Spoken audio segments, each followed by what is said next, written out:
has anyone ever used these public bathrooms? Is what they are, and well, I want to talk to you real quick about just about three or four things here that don't make a whole lot of sense to me about about these about these rooms. Now, these rooms as of late seem to be heavily concentrated on freeing up your hands, so you don't have to touch anything. Which, I guess in a bathroom that's a pretty smart way to go. Except, well, let me just walk you through. You go in, door opens in. First off, um, whether you're using a urinal or a stall, there's a sensor in there. You can't flush it manually. Now that's a good thing and a bad thing, because what I don't like about, well, the stalls in particular is they're going to flush a good two or three times while you're still sitting there.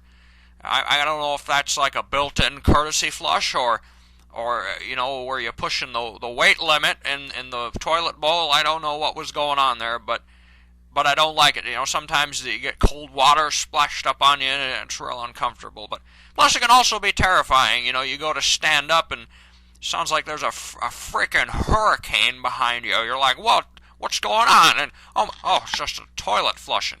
So I'm not really a fan of that. But and then of course the door to the stall ain't automatic. But you haven't washed your hands yet, so that doesn't really matter. But okay, so you go over to the sink, you wash your hands, but the sink's automatic now. There's no knobs or nothing. You can't get cold water, you can't get hot water. You got to have whatever they give you, and even then you get like 8 seconds worth. You got to keep waving your hand like a freaking imbecile to get more water. I don't understand anything like that. And then when you turn around to go dry your hands, and you don't get paper towels anymore, you get these freaking mounted on the wall hair dryer things.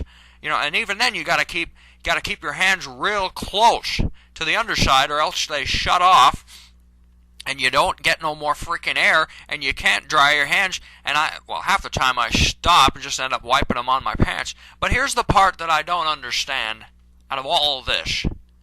For as far as these people go to keep the bathroom hands-free, you still gotta touch the freaking door to get out of the place. And the guy that just came in, sat next to you in a stall and frickin' dropped the bomb on Vietnam, if you know what I mean. Holy crap. He must have had hot dogs and tacos and hot wing dip and Yingling and frickin' Mountain Dew. God knows what he had for dinner, but oh Lord.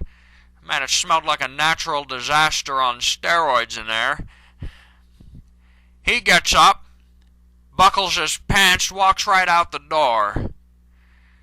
Well, you gotta touch that door now. Your only other option is stand around and wait for somebody to come in. I don't think you want to do that. Well, that's actually what I'm doing right now. I'm waiting for somebody to come in here so I can leave. If the handle wasn't so high, I'd use my foot. But the floor's wet. I don't even want to know with what. I'd use my foot to try to get the door open. Gosh, I hope the store doesn't close while I'm in here.